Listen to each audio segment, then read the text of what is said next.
There is a kind of silence in rural Idaho that cannot really be explained, a stillness that feels like pressure on the mind. Here, between granite peaks that pierce the sky and dry desert land, civilization once tried to leave its mark and failed in tragic ways. We are not talking about iconic tourist destinations. We are talking about places that surrendered to nature, where history was written with tears, sweat, and sometimes blood. From a deadly failed nuclear experiment to towns emptied by fear, let us cross into 15 of the most unsettling settlements still left in Idaho.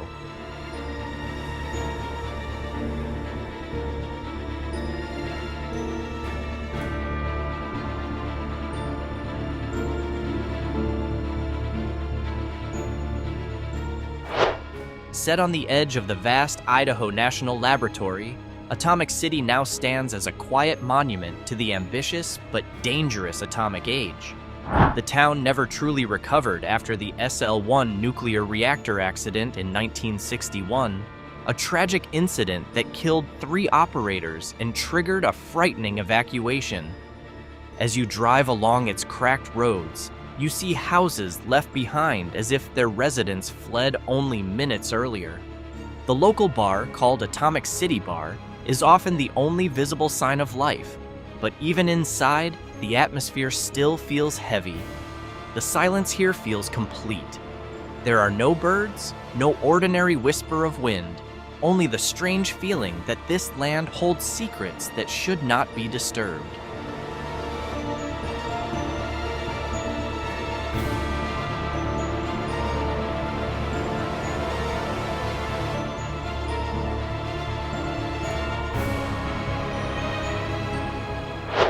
Deep in the Owyhee Mountains, a rough stone road leads to a place called Silver City.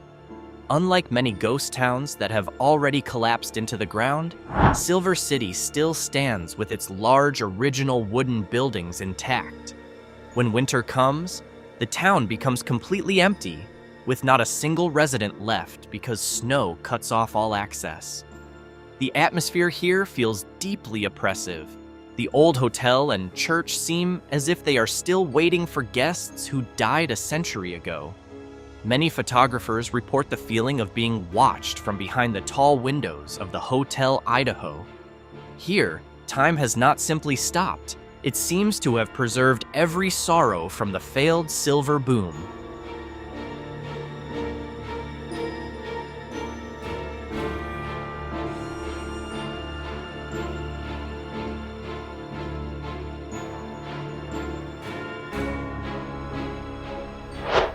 And if there is one place in Idaho that can raise chills just from the look of its architecture, it may be Albion. This town is home to Albion State Normal School, an old teacher training campus that closed in 1951 and has been left to decay ever since. The iconic Comish Hall, with its broken windows, looks like a set of dark eyes staring blankly toward the road. Its paranormal reputation is well known. There are many reports of footsteps in empty hallways and doors slamming shut on their own. The atmosphere in Albion feels especially heavy because of the contrast between its original purpose as a place of learning and hope, and its current condition filled with the smell of dust and rotting wood.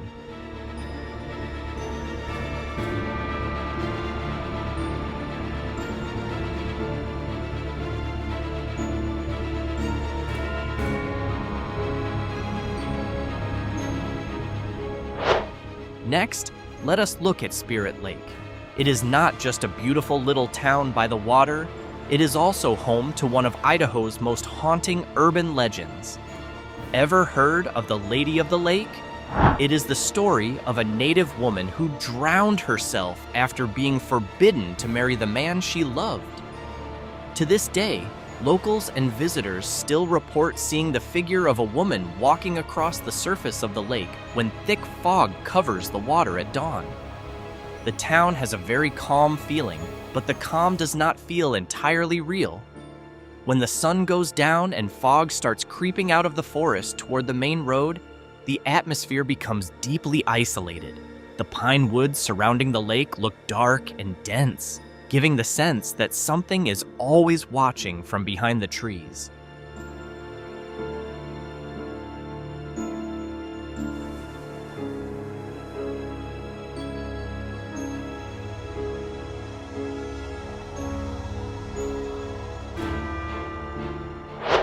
Meanwhile, walking along the single road through Custer feels like disturbing a vast mass grave. This town was once a booming gold mining center before it was fully abandoned in the early 20th century. What makes Custer so unsettling is how authentic it still feels. The small wooden houses still contain original beds, rusted kitchen tools, and even old letters that were never sent. Here, it feels as if you can still sense the echo of everyday life that suddenly stopped. At the edge of town stands the giant Yankee Fork Dredge, a huge gold dredging machine that looks like a steel monster stranded in the forest. It sits silent, but its massive size and the groaning sound it makes when the wind hits it give off a very threatening presence to anyone who comes near.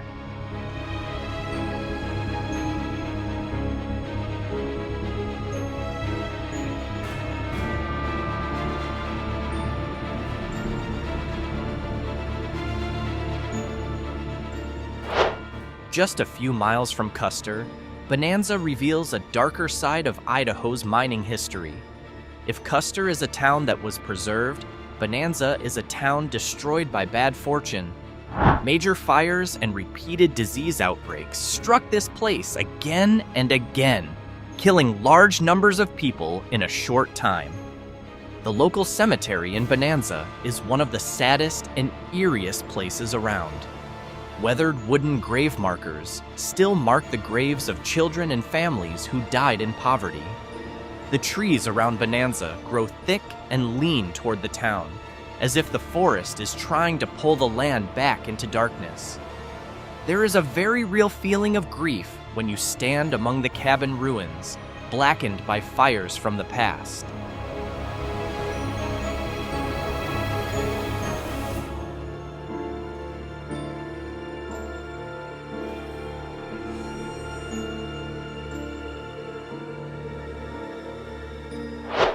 A no less unsettling sight can be found here. Bayhorse is hard to forget because of its row of giant stone charcoal kilns standing like ancient tombs along the hillside. The town sits in a narrow gap between high cliffs, which means sunlight touches the ground for only a few hours each day. The rest of the time, Bayhorse remains in darkness and constant cold shadow. The sound of wind trapped between the cliffs creates a resonance that can seem almost like human whispering. Bayhorse's history is one of brutal labor and frequent mining accidents, leaving behind an aura of suffering that still seems to hang in the damp air. Being here alone after 4 p.m. would make almost anyone's instincts say it is time to leave.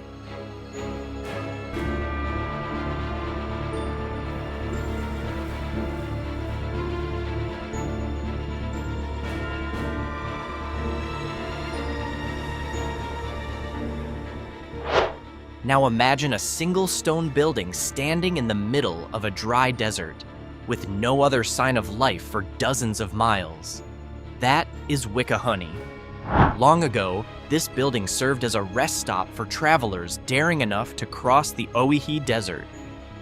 Now, it is nothing more than an empty shell with a collapsed roof. Wickahoney represents the kind of fear that comes from absolute isolation. Here, there is no sound except the rush of desert wind carrying dust. The silence is so deep that you can clearly hear your own heartbeat, a place where people once tried to settle, only to be defeated by a landscape that offered neither water nor shelter.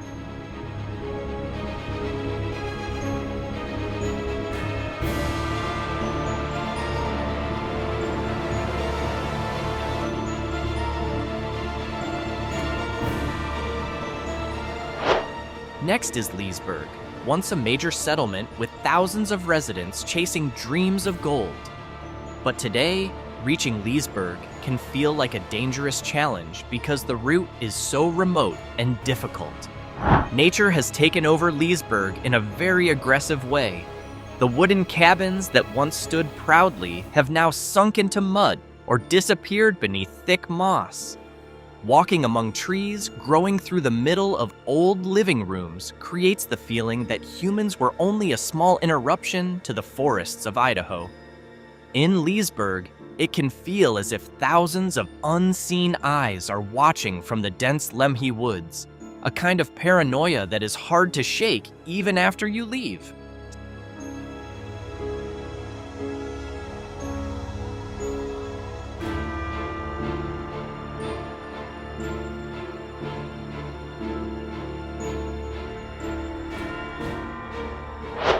Sitting at an extreme elevation, Gilmore feels like a town that died of cold. The air here is thin and bitter even in the middle of summer. The remains of mining infrastructure and rusted rail lines create the impression of an industry that died suddenly. The buildings in Gilmore no longer have real walls, only pale wooden frames that look like giant bones. The altitude itself often leaves visitors dizzy and disoriented, which adds even more to the eerie feeling of the place. Gilmore is a reminder that even on the most beautiful mountain heights, death and emptiness are always waiting for those bold enough to challenge nature.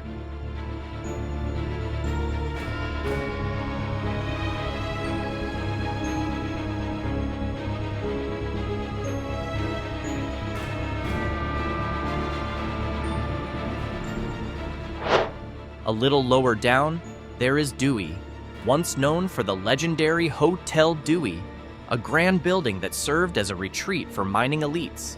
But after a major fire and the collapse of the local economy, the hotel disappeared and left behind only neglected ruins. What remains in Dewey now is an unusual atmosphere.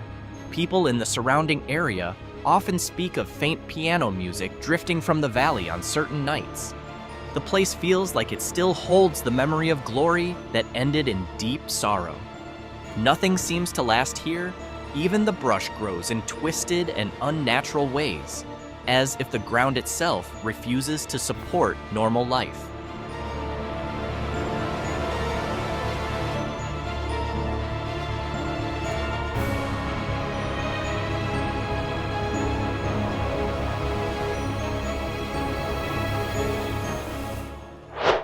Yellow Pine is still inhabited, but its location deep in the heart of Payette National Forest makes it feel like one of the most remote places on Earth.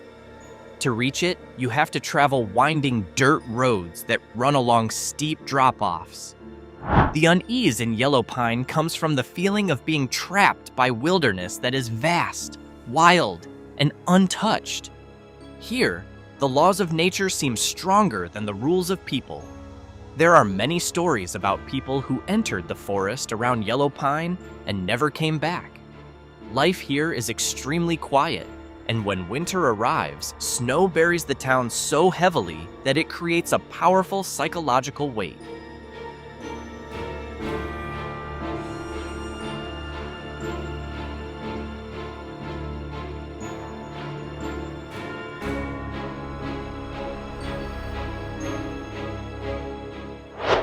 Next is Elk River, a town that seems enclosed by nature, by mountains, and dense forests. It is known for its winter beauty, but that winter is also the source of its greatest unease. When heavy snow begins to fall, the town is often cut off from the outside world for weeks. The stiff, old wooden buildings and ice-covered roads create the feeling of a town frozen in time. Its harsh logging history left behind many stories of fatal accidents deep in the dark forest. In Elk River, you can feel a chilling kind of silence, the kind that makes anyone feel as if every movement is being watched by something hidden behind the snow-covered trees.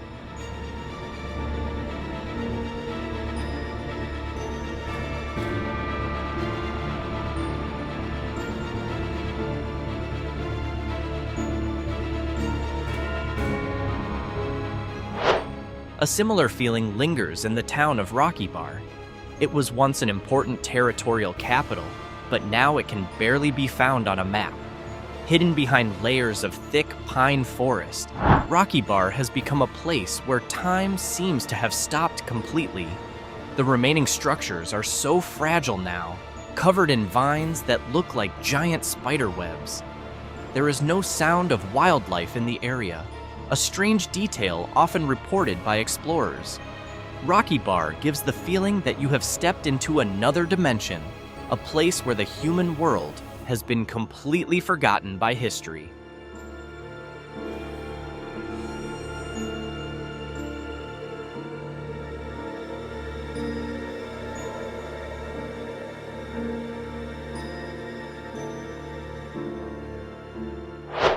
We close this journey in Pierce, the oldest town in northern Idaho. The unease here does not come from abandoned ghostly buildings, but from a history marked by violence, and dark racial conflict. In the late 19th century, bloody events involving Chinese laborers took place here, leaving a deep wound in the town's identity. Even now, there is a heavy atmosphere hanging over the old streets of Pierce. Its cold stone buildings and dark history create a deeply unsettling, reflective mood. Pierce is a reminder that the most frightening places are not always empty ones, but sometimes places where human beings once hurt one another, leaving wounds that never truly heal, even as time keeps moving.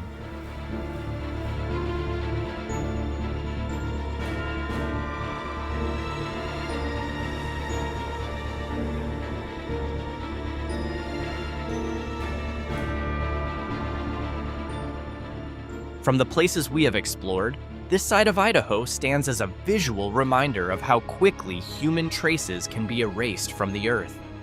These 15 locations are not just pieces of historical wreckage, but proof that nature can never truly be conquered. It only lends us its land for a while. In the end, when we leave these silent towns behind, we carry home an uncomfortable truth, that one day, the great cities we take pride in now may end the same way, becoming frozen silence beneath a vast sky.